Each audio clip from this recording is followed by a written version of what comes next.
because I wanted to put him down here, but basically, right. And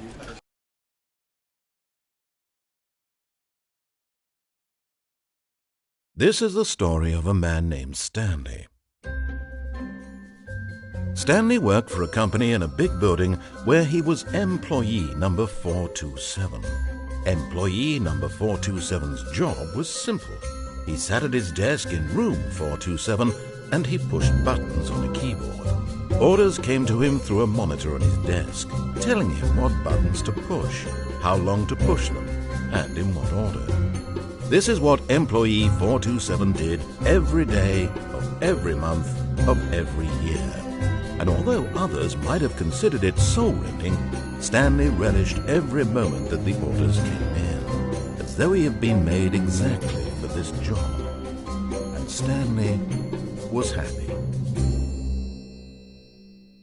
And then one day, something very peculiar happened. Something that would forever change Stanley. Something he would never quite forget. He had been at his desk for nearly an hour when he realized that not one single order had arrived on the monitor for him to follow. No one had showed up to give him instructions, call a meeting, or even say hi. Never in all his years at the company had this happened, this complete isolation. Something was very clearly wrong. Shocked, frozen solid, Stanley found himself unable to move for the longest time. But as he came to his wits and regained his senses, he got up from his desk and stepped out of his office.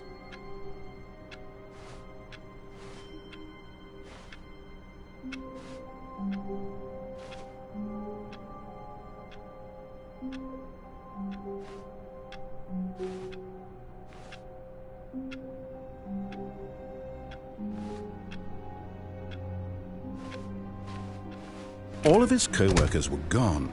What could it mean?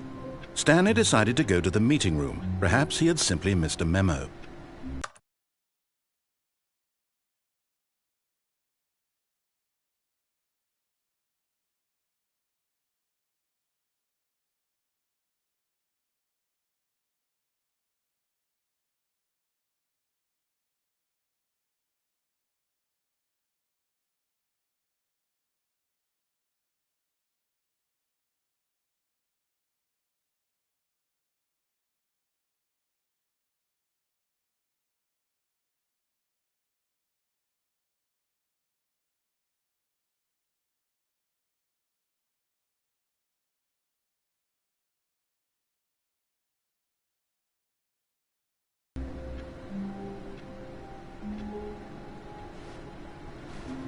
No matter how hard Stanley looked, he couldn't find a trace of his co-workers.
When Stanley came to a set of 2 open doors, he entered the door on his left.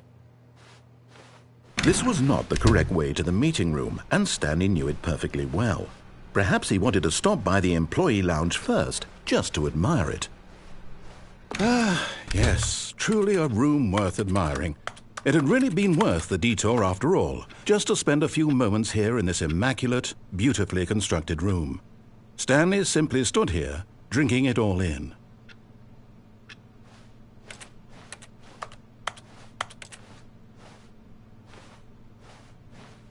But eager to get back to business, Stanley took the first open door on his left.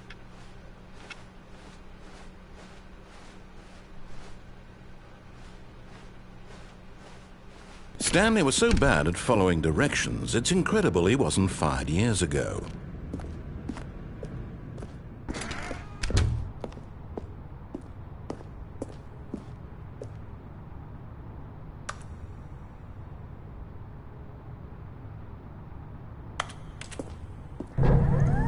Look, Stanley, I think perhaps we've gotten off on the wrong... But in his eagerness to prove that he is in control of the story and no one gets to tell him what to do, Stanley leapt from the platform and plunged to his death. Good job, Stanley. Everyone thinks you are very powerful.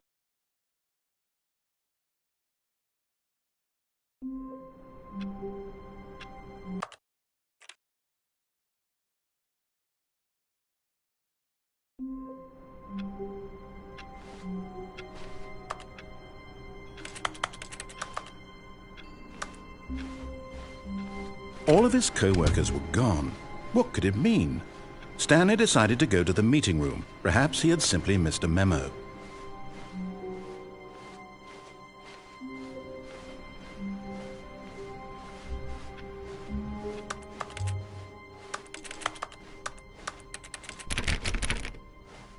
When Stanley came to a set of 2 open doors, he entered the door on it. This was not the correct way to the meeting room, and Stanley knew it perfectly well. Perhaps he wanted to stop by the employee lounge first, just to admire it. Wow, yes, this room. But eager to get back to business, Stanley took the first open door on his left. Stanley was so bad at following directions, it's incredible he wasn't fired years ago. Look, Stanley, I think perhaps we've gotten off on the wrong foot here. I'm not your enemy, really, I'm not. I realize that investing your trust in someone else can be difficult, but the fact is that the story has been about nothing but you all this time. There's someone you've been neglecting, Stanley. Someone... What? Really? I was in the middle of something. Do you have zero consideration for others? Are you that convinced that I want something bad to happen to you? Why, I don't know how to convince you of this, but I really do want to help you, to show you something beautiful. Look, let me prove it. Let me prove that I'm on your side. Give me a chance. Now listen carefully, this is important.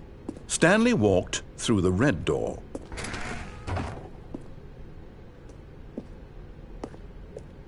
Aha, perhaps you misunderstood. Stanley walked through the red door. I still don't think we're communicating properly. Stanley walked through the... All right, fine, go ahead, Stanley.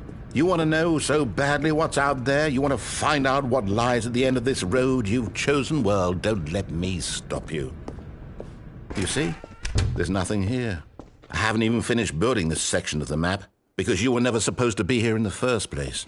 Broken rooms, exposed developer textures. Is this what you had wanted? Was it worth ruining the entire story I had written out specifically for you? Do you not think I put a lot of time into that? Because I did. And in the end, it was all for nothing. Because this is what you wanted to see. Help me here, Stanley. Help elucidate these strange and unknowable desires of yours. What would have made this game better? What did you want to see? Vehicles? Skill trees? Work with me. You've given me absolutely nothing so far. Tell you what. Let me take a stab in the dark at a new design, and you can give me some feedback. There we go. A third option. This already feels leaps ahead of where we were before. Go ahead, Stanley. Take it for a... Okay, I'm going to stop you there. Now, tell me about your experience with this new version. Would you say that the game benefited from allowing you more choices? Feel free to be honest. I'm looking for some real critical feedback here. Oh, well, now this is useful. You didn't like it, but you didn't totally hate it either. You enjoyed it, perhaps is the correct term. It didn't cause you excruciating pain. Big steps we've made here today, Stanley.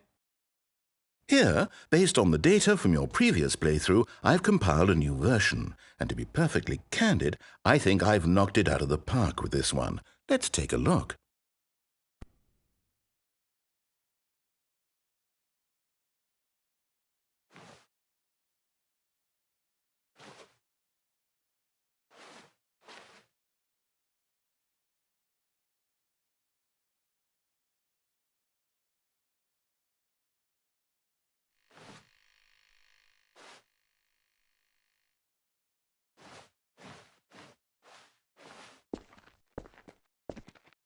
Now, would you say that competitive leaderboard helped you feel motivated to keep walking through doors? Again, honest answers, please. Hey, I nearly forgot. I've got a prototype of a new game I've been working on, and now would be a lovely opportunity to give it some play testing. You wouldn't mind taking a look at it, would you? Perfect. Let me boot it up. In this game, the baby crawls left towards danger. You click the button to move him back to the right, and if he reaches the fire, you fail. It's a very meaningful game, all about the desperation and tedium of endlessly confronting the demands of family life. I think the art world will really take notice. But of course, the message of the game only becomes clear once you've been playing it for about 4 hours. So why don't you give it 4 hours of play to make sure it's effective? Be sure to keep notes on your experience.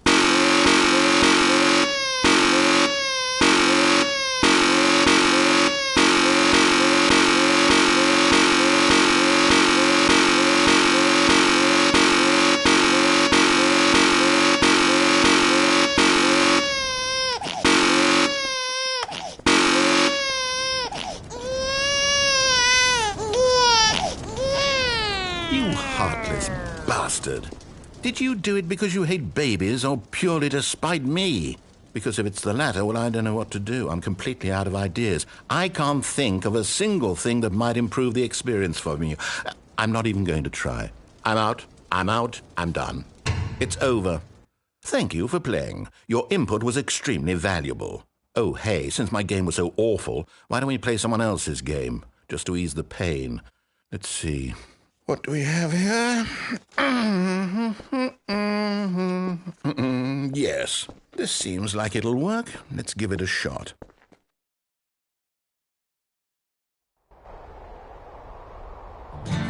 Aha! Fascinating. What do you think this game is about, Stanley? What's our backstory? What is our motivation? Well, it seems obvious to me that you are meant to play as a creepy man spying on innocent civilians below you from up high in your creep tower, perhaps for some sort of twisted erotic purpose. Yes, that must be it. What a fascinating venture into the experience of total mental depravity. So far, I love everything about this game, Stanley, and it seems there's even more. Come, let's venture outward and see what else is out there.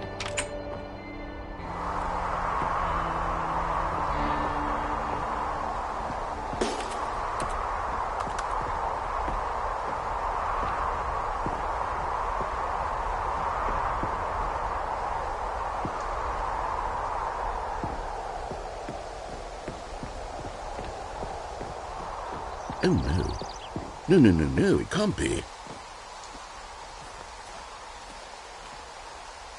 It is. It's an open world game. Good God, quickly block it off. Oh, thank goodness, Stanley. What a close call. You nearly wandered off into that thing, that big open, just wandering around, no right or wrong directions, no path to follow. You can just go in any... Oh, thank heavens we avoided it. We're out of the woods now, Stanley. Okay, I'm going to get us out of here. Let's find another game. Preferably something with walls. Something with nice, big, insurmountable walls. Okay, I think this will be just the thing.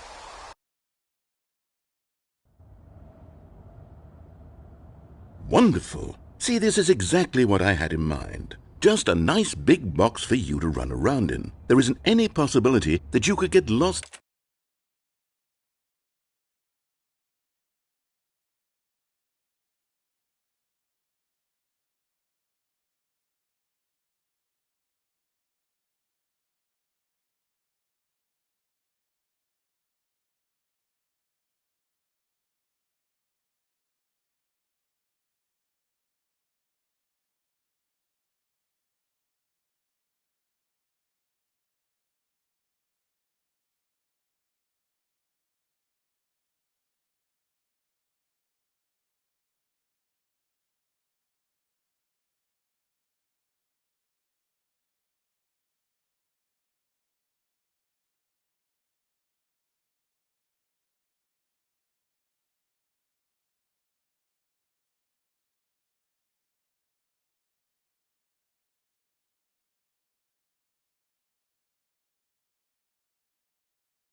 here. Now this is game design. Stanley, if you manage to get lost in this game, I will be phenomenally impressed. Okay, so what exactly do we do here? Let's see. There are lots of cars here in the back, but obviously there's no racetrack.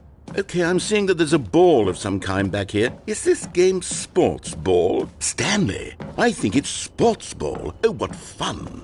We shall run the bases and do a touchdown together? Yes, I think surely we must. Okay, Stanley, here's the ball. Have fun.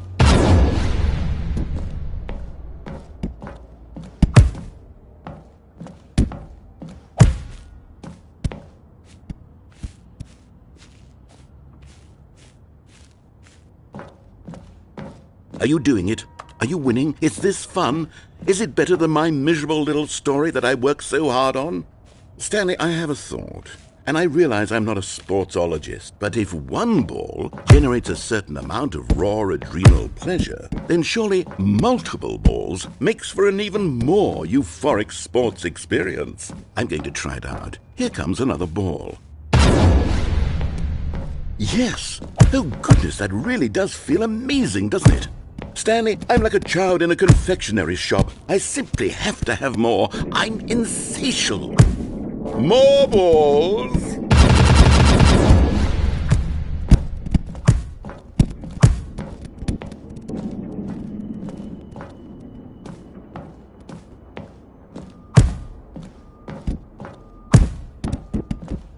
Are you enjoying this, Stanley? Are you having fun? Is this a real video game? Well, I sure hope you're having a good time, because guess what? It's over. That's right. Your little fun comes to an end. This is my game, and what I say goes. You get to have fun when I let you, Stanley. Besides, you need someone like me to set boundaries for you. Without rules or boundaries, video games are nothing. Yes, that's what I am. I'm structure. I'm your sense of purpose. And since you decided you didn't want to play my game, now I don't want to play with you either. So, goodbye, Stanley. I'm leaving. See how you like it when I'm not around to set the rules. Hold on. What are you doing?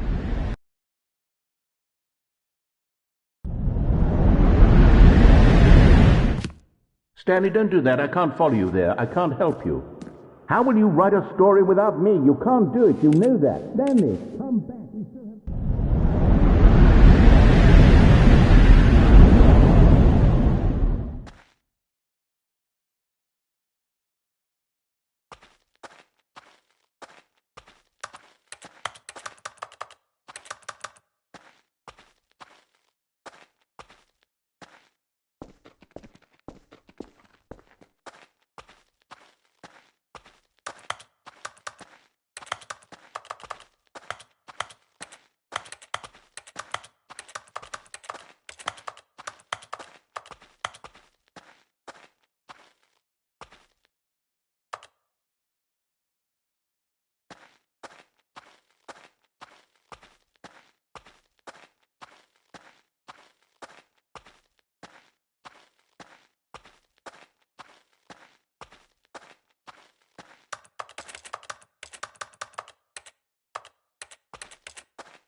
I wonder what he found.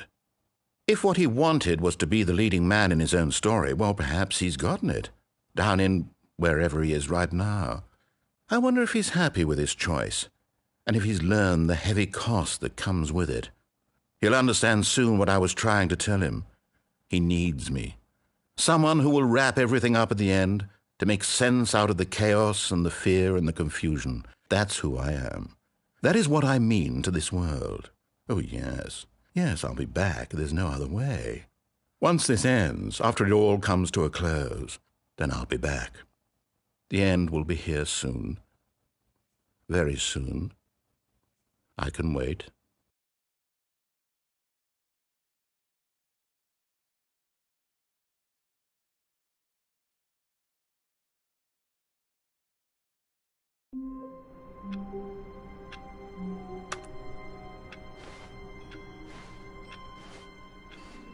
All of his co-workers were gone, What could it mean? Stanley decided to go to the meeting room. Perhaps he had simply missed a memo.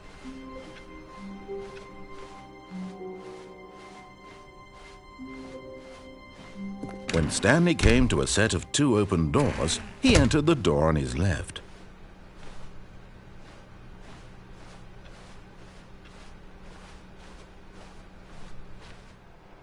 Yet there was not a single person here either. Feeling a wave of disbelief, Stanley decided to go up to his boss's office, hoping he might find an answer there.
Stanley stepped into the broom closet, but there was nothing here, so he turned around and got back on track.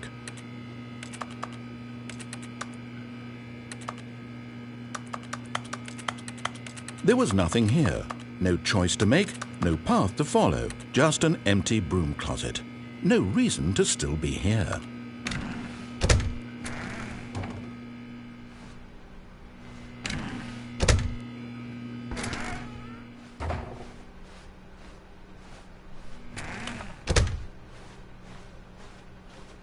Coming to a staircase, Stanley walked upstairs to his boss's office.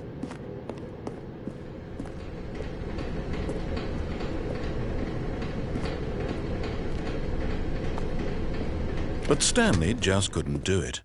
He considered the possibility of facing his boss. Admitting he had left his post during work hours, he might be fired for that. And in such a competitive economy, why had he taken that risk? All because he believed everyone had vanished. His boss would think he was crazy. And then something occurred to Stanley. Maybe, he thought to himself, maybe I am crazy. All of my co-workers blinking mysteriously out of existence in a single moment for no reason at all? None of it made any logical sense. And as Stanley pondered this, he began to make other strange observations. For example, why couldn't he see his feet when he looked down? Why did doors close automatically behind him wherever he went? And for that matter, these rooms were starting to look pretty familiar. Were they simply repeating? No, Stanley said to himself, this is all too strange. This can't be real. And at last, he came to the conclusion that had been on the tip of his tongue. He just hadn't found the words for it. "I'm dreaming!" he yelled. "This is all a dream." Oh, what a relief Stanley felt to have finally found an answer, an explanation. His co-workers weren't actually gone. He wasn't going to lose his job. He wasn't crazy after all. And he thought to himself, I suppose I'll wake up soon. I'll have to go back to my boring real-life job pushing buttons. I may as well enjoy this while I'm still lucid. So he imagined himself flying and began to gently float above the ground. Then he imagined himself soaring through space on a magical starfield, and it too appeared. It was so much fun, and Stanley marveled that he had still not woken up. How was he remaining so lucid? And then perhaps the strangest question of them all entered Stanley's head. One he was amazed he hadn't asked himself sooner. Why is there a voice in my head dictating everything that I'm doing and thinking? Now the voice was describing itself being considered by Stanley, who found it particularly strange. I'm dreaming about a voice describing me, thinking about how it's describing my thoughts, he thought. And while he thought it all very odd and wondered if this voice spoke to all people in their dreams, the truth was that, of course, this was not a dream. How could it be? Was Stanley simply deceiving himself, believing that if he's asleep, he doesn't have to take responsibility for himself? Stanley is as awake right now as he's ever been in his life. Now, hearing the voice speak these words was quite a shock to Stanley. After all, he knew for certain, beyond a doubt, that this was in fact a dream. Did the voice not see him float and make the magical stars just a moment ago? How else would the voice explain all that? This voice was a part of himself too. Surely, if he could just... He would prove it. He would prove that he was in control, that this was a dream. So he closed his eyes gently, and he invited himself to wake up.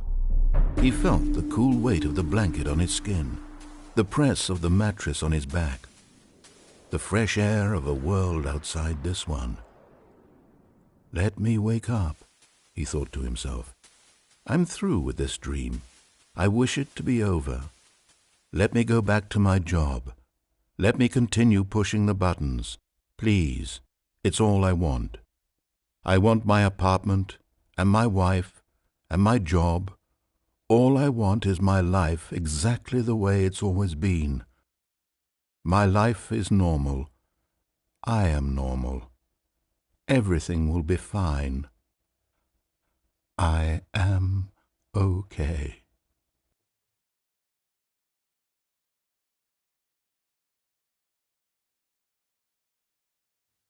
Stanley began screaming.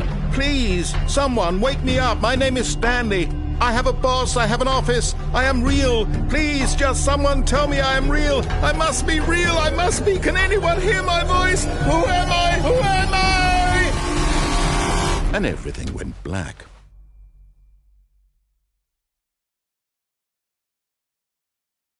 This is the story of a woman named Mariella. Mariella woke up on a day like any other. She arose, got dressed, gathered her belongings, and walked to her place of work. But on this particular day, her walk was interrupted by the body of a man who had stumbled through town talking and screaming to himself, and then collapsed dead on the sidewalk. And although she would soon turn to go call for an ambulance, for just a few brief moments she considered the strange man. He was obviously crazy, this much she knew. Everyone knows what crazy people look like. And in that moment, she thought to herself how lucky she was to be normal. I am sane. I am in control of my mind. I know what is real and what isn't. It was comforting to think this, and in a certain way, seeing this man made her feel better. But then she remembered the meeting she had scheduled for that day, the very important people whose impressions of her would affect her career, and by extension, the rest of her life. She had no time for this, so it was only a moment that she stood there, staring down at the body. And then she turned and ran.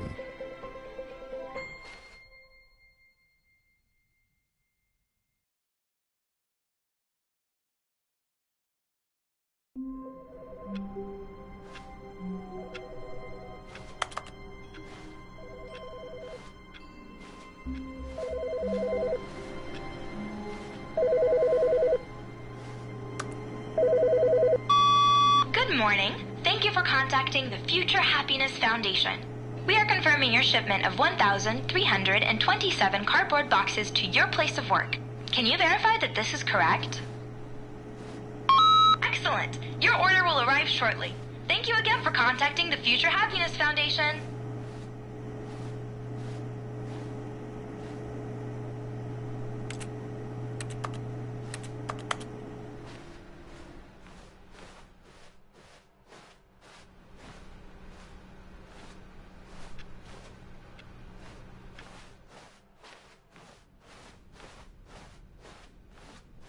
When Stanley came to a set of 2 open doors, he entered the door on his left.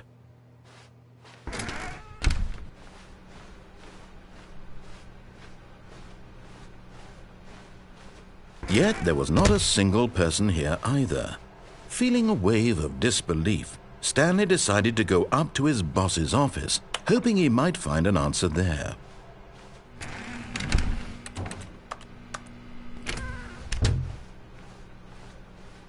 Coming to a staircase, Stanley walked upstairs to his boss's office.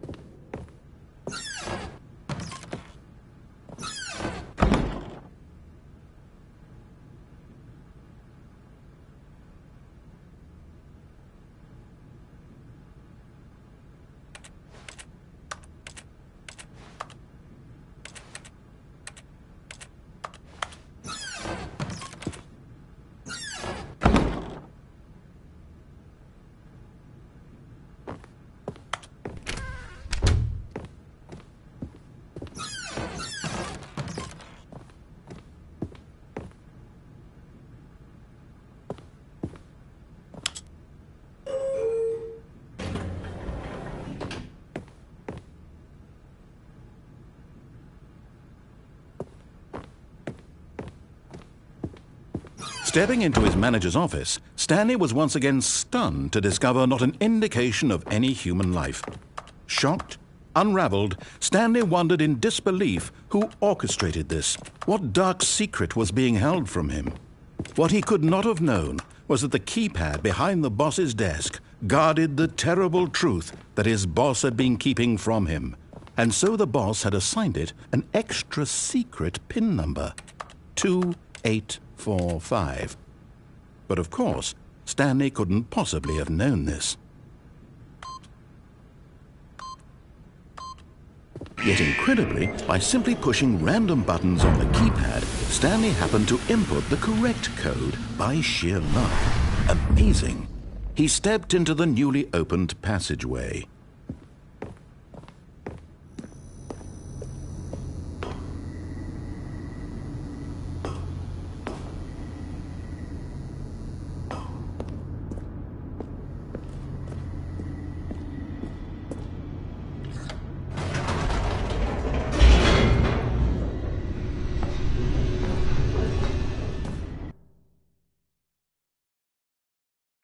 Descending deeper into the building, Stanley realized he felt a bit peculiar. It was a stirring of emotion in his chest, as though he felt more free to think for himself, to question the nature of his job. Why did he feel this now, when for years it had never occurred to him? This question would not go unanswered for long.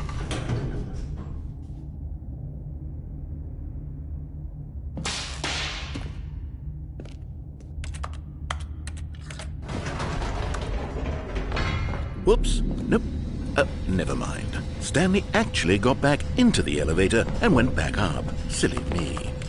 Why did Stanley do that when he knew that it would just lead back to his boss's office? Well, that's a great question. I just can't wait to find out.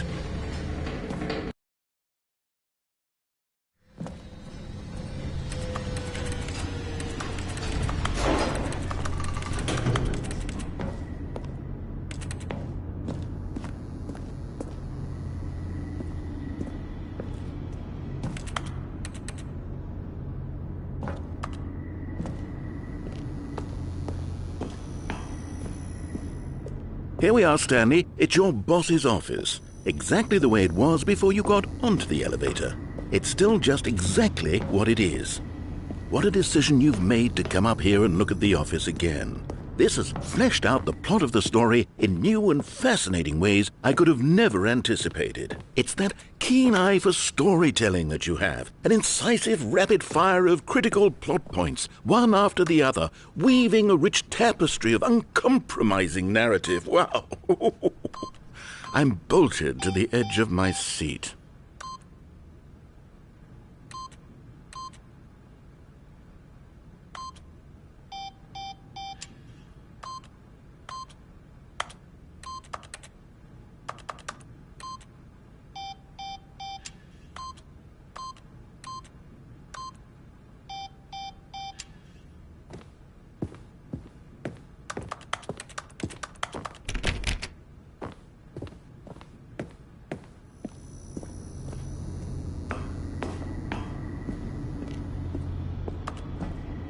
Incredible. Now he's getting back into the elevator and going down again. Ladies and gentlemen, how does he keep coming up with all of this?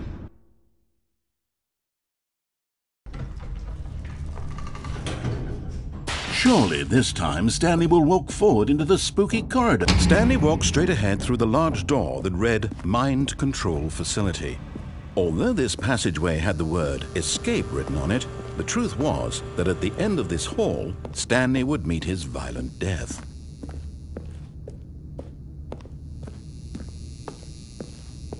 The door behind him was not shut. Stanley still had every opportunity to turn around and get back on track. At this point, Stanley was making a conscious, concerted effort to walk forward and willingly confront his death.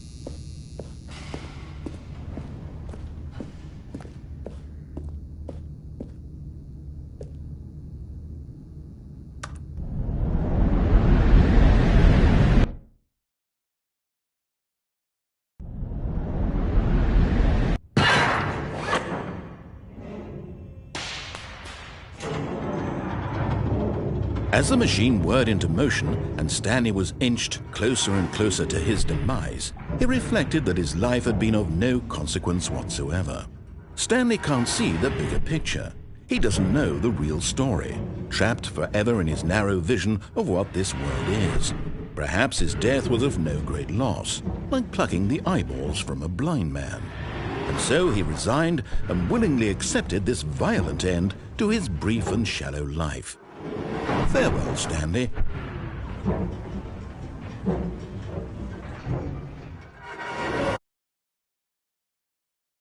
"Farewell, Stanley," cried the narrator, as Stanley was led helplessly into the enormous metal jaws.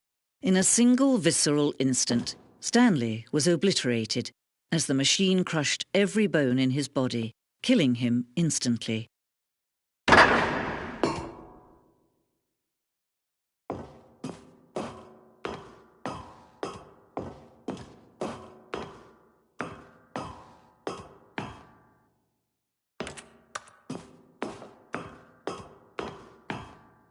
And yet it would be just a few minutes before Stanley would restart the game, back in his office, as alive as ever.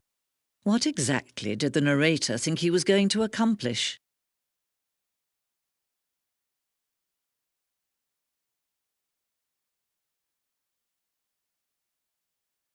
When every path you can walk has been created for you long in advance, death becomes meaningless, making life the same. Do you see now?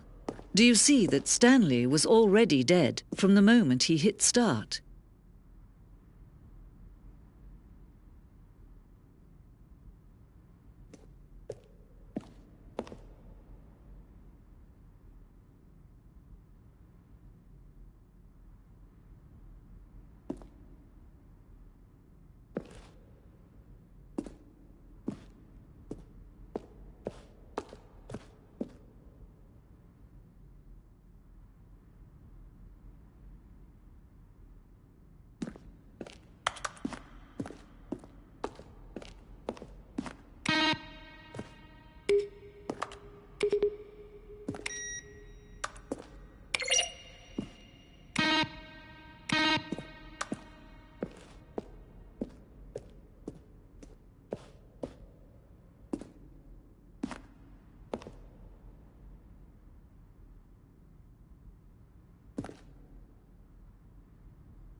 Oh, look at these two. How they wish to destroy one another. How they wish to control one another. How they both wish to be free. Can you see? Can you see how much they need one another? No, perhaps not. Sometimes these things cannot be seen. But listen to me. You can still save these two. You can stop the program before they both fail. Turn off your PlayStation. There's no other way to beat this game. As long as you move forward, you'll be walking someone else's path. Stop now and it'll be your only true choice. Whatever you do, choose it. Don't let time choose for you. Don't let...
When Stanley came to a set of 2 open doors, he entered the door on his left.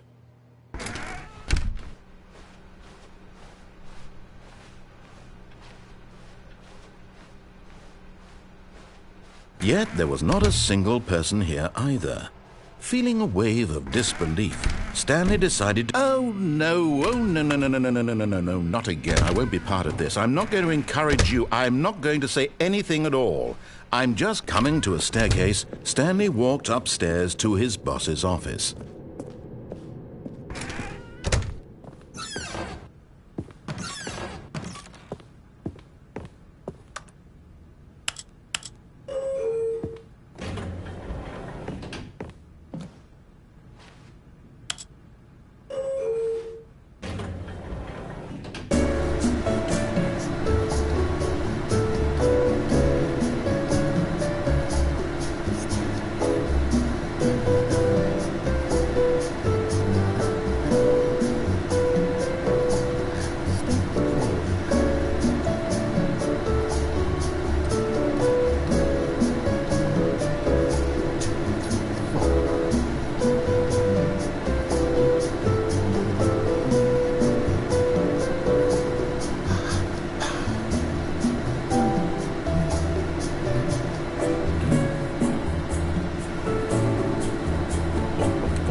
Stepping into his manager's office, Stanley was once again stunned to discover not an indication of any human life. What could it mean? Stanley wondered aloud to nobody. He began wildly tearing through papers on the boss's desk, pulling books off the shelf, looking behind paintings, desperate for clues to his situation. But his attention was caught by a keypad behind the boss's desk. What could its purpose be? In fact, this keypad guarded the terrible secret that lay buried below his feet. Stanley was in such a rush to get through the story as quickly as possible, he didn't even have a single minute to just let the narrator talk. That kind of anxiety isn't healthy, so he relaxed for a few moments with some calming New Age music.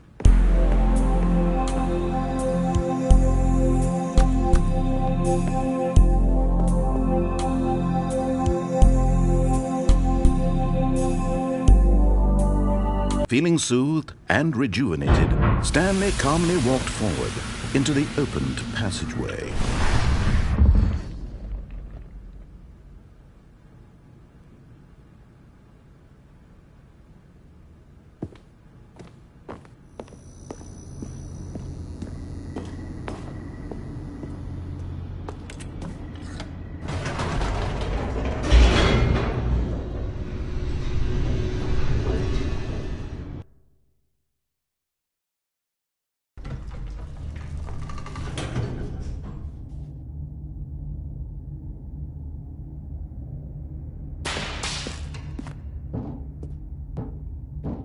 Stanley walked straight ahead through the large door that read Mind Control Facility.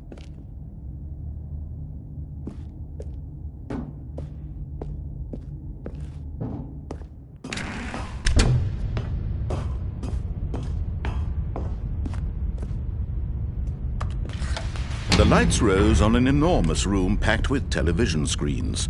What horrible secret did this place hold? Stanley thought to himself. Did he have the strength to find out?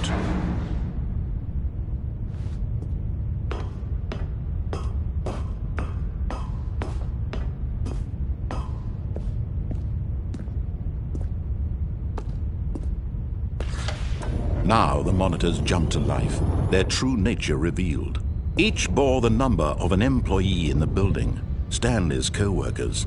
The lives of so many individuals reduced to images on a screen, and Stanley, one of them, eternally monitored in this place where freedom meant nothing.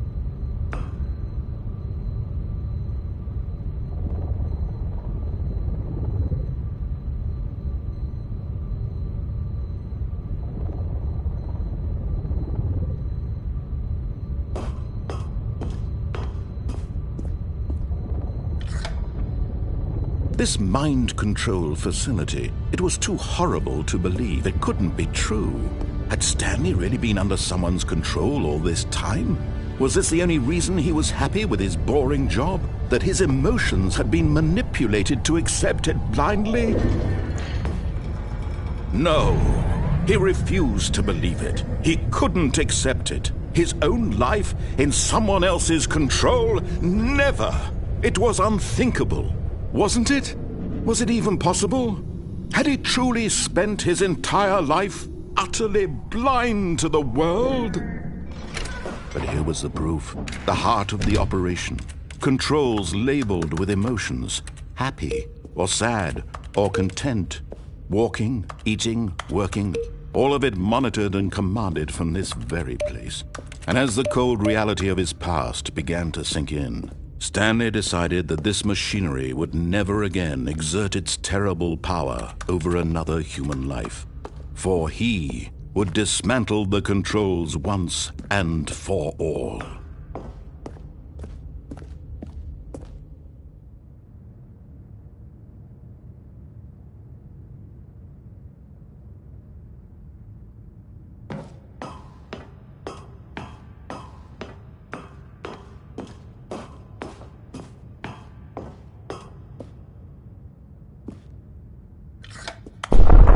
Stanley, you didn't just activate the controls, did you? After they kept you enslaved all these years, you go and you try to take control of the machine for yourself? Is that what you wanted? Control? Oh, Stanley, I applaud your effort, I really do. But you need to understand, there's only so much that machine can do. You were supposed to let it go, turn the controls off, and leave. If you want to throw my story off track, you're going to have to do much better than that. I'm afraid you don't have nearly the power you think you do. For example, and I believe you'll find this pertinent, Stanley suddenly realized he had just initiated the network's emergency detonation system. In the event that this machine is activated without proper DNA identification, nuclear detonators are said to explode, eliminating the entire complex. How long until detonation then? Let's say, 2 minutes. Now this is making things a little more fun, isn't it, Stanley? It's your time to shine. You are the star. It's your story now. Shape it to your heart's desires. Oh, this is much better than what I had in mind. What a shame we have so little time left to enjoy it. Mere moments until the bomb goes off. But what precious moments each one of them is. More time to talk about you, about me, where we're going, what all this means. I barely know where to start. What's that? You'd like to know where your co-workers are? A moment of solace before you're obliterated? All right, I'm in a good mood. You're going to die anyway. I'll tell you exactly what happened to them. I erased them. I turned off the machine. I set you free. Of course, that was merely in this instance of the story. Sometimes when I tell it, I simply let you sit there in your office forever, pushing buttons endlessly and then dying alone. Other times, I let the office sink into the ground, swallowing everyone inside, or I let it burn to a crisp. I have to say this, though, this version of events has been rather amusing. Watching you try to make sense of everything and take back the control wrested away from you, it's quite rich. I almost hate to see it go. But I'm sure whatever I come up with on the next go-around will be even better. My goodness, only 34 seconds left. But I'm enjoying this so much. You know what? To hell with it. I'm going to put some extra time on the clock. Why not? These are precious additional seconds, Stanley. Time doesn't grow on trees. Oh dear me, what's the matter, Stanley? Is it that you have no idea where you're going or what you're supposed to be doing right now? Or did you just assume when you saw that timer that something in this room was capable of turning it off? I mean, look at you. Running from button to button, screen to screen, clicking on every little thing in this room. These numbered buttons, no, these colored ones. Or maybe this big red button, or this door. Everything, anything, something here will save me. Why would you think that, Stanley? That this video game can be beaten? Won? Solved? Do you have any idea what your purpose in this place is? Stanley, you're in for quite a disappointment. But here's a spoiler for you. That timer isn't a catalyst to keep the action moving along. It's just seconds ticking away to your death. You're only still playing instead of watching a cutscene because I want to watch you for every moment that you're powerless. To see you made humble. This is not a challenge. It's a tragedy. You wanted to control this world, that's fine. But I'm going to destroy it first, so you can't. Take a look at the clock, Stanley. That's 30 seconds you have left to struggle. 30 seconds until a big boom and then nothing. No ending here, just you being blown to pieces. Will you cling desperately to your frail life, or will you let it go peacefully? Another choice. Make it count, or don't. It's all the same to me, all a part of the joke. And believe me, I will be laughing at every second of your inevitable life from the moment we fade in until the moment I say, happily ever up.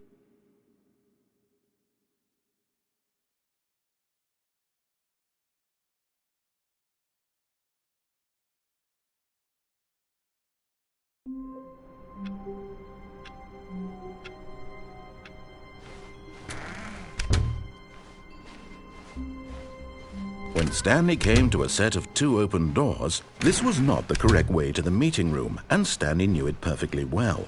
Perhaps he wanted to stop by the employee lounge first, just to admire it. The lounge was sublime, a work of art.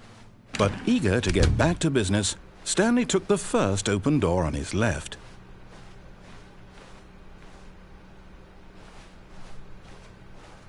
Stanley was so bad at following directions, it's incredible he wasn't fired years ago. Look, Stanley, I think perhaps we've gotten off on the wrong foot here. I'm not your enemy, really, I'm not. I realize that investing your trust in someone else can be difficult, but the fact is that the story has been about nothing but you all this time. There's someone you've been neglecting, Stanley. Someone you've forgotten about. Please. Stop trying to make every decision by yourself. Now, I'm not asking for me. This is it, Stanley. Your chance to redeem yourself. To put your work aside. To let her back into your life. She's been waiting. That's her, Stanley. You need to be...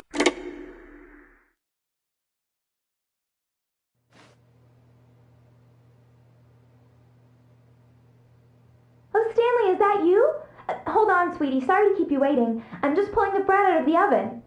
All right. Okay, there we go. All right, now, I want you to come in and tell me all about your day. Gotcha! Oh, come on. Did you actually think you had a loving wife who'd want to commit their life to you? I'm trying to make a point here, Stanley. I'm trying to get you to see something. Come inside. Let me show you what's really going on here.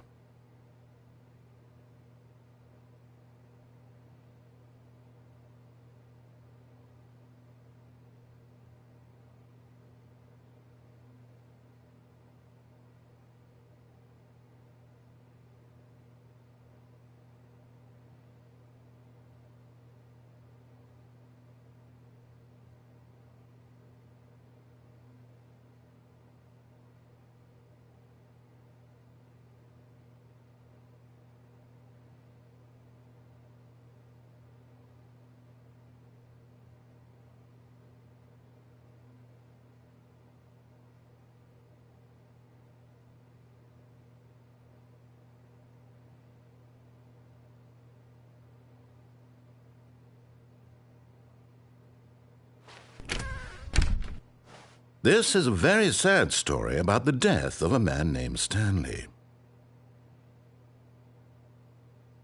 Stanley is quite a boring fellow. He has a job that demands nothing of him, and every button that he pushes is a reminder of the inconsequential nature of his existence.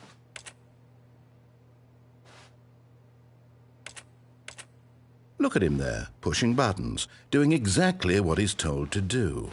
Now he's pushing a button. Now he's eating lunch. Now he's going home. Now he's coming back to work. One might even feel sorry for him, except that he's chosen this life.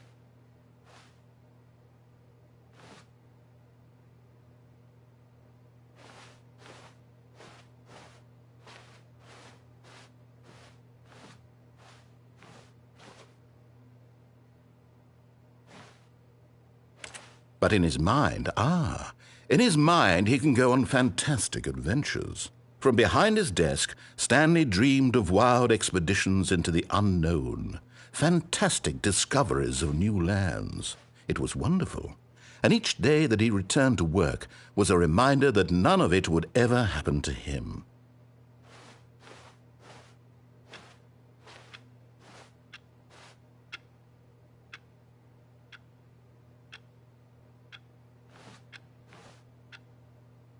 Everyone in the building had suddenly vanished off the face of the earth.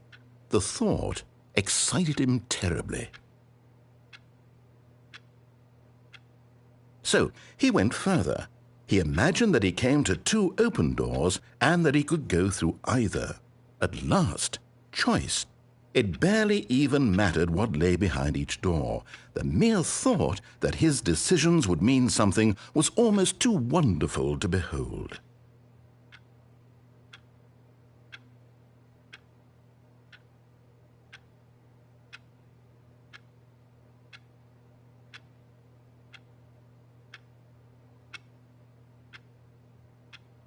As he wandered through this fantasy world, he began to fill it with many possible paths and destinations.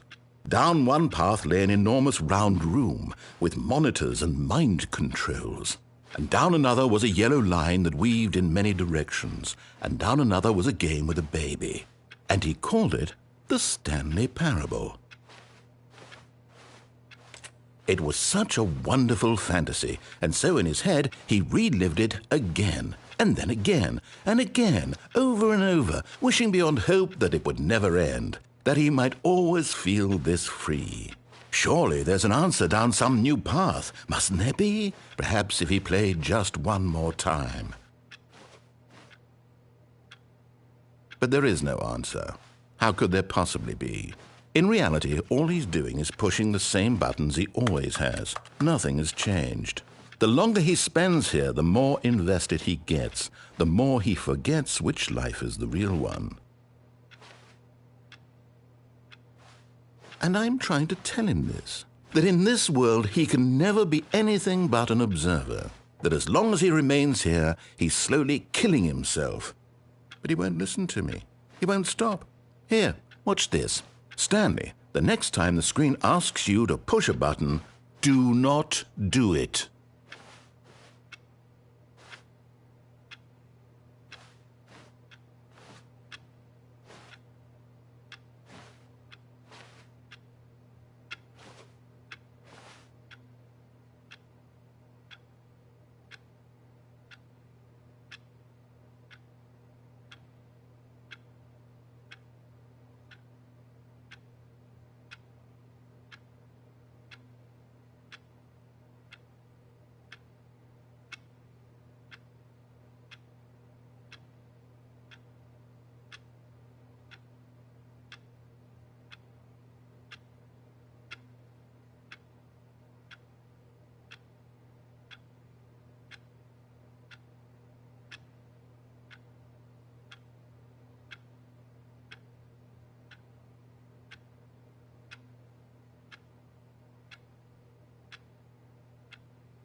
You see? Can he just not hear me?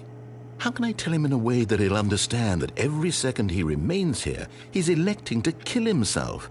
How can I get him to see what I see? How can I make him look at himself? I suppose I can't, not in the way I want him to. But I don't make the rules. I simply play to my intended purpose, the same as Stanley. We're not so different, I suppose. I'll try once more to convey all this to him. I'm compelled to. I must. Perhaps, well, maybe this time he'll see. Maybe this time. And I tried again, and Stanley pushed a button. And I tried again, and Stanley pushed a button. And I tried.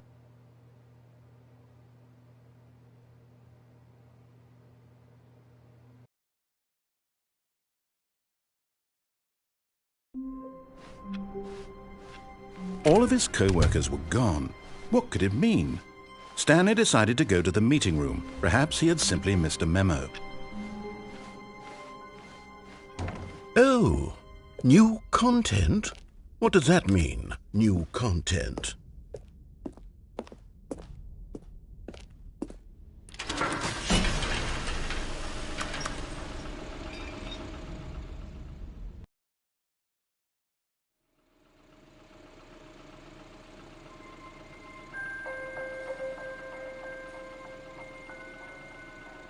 Hello, and thank you for playing this.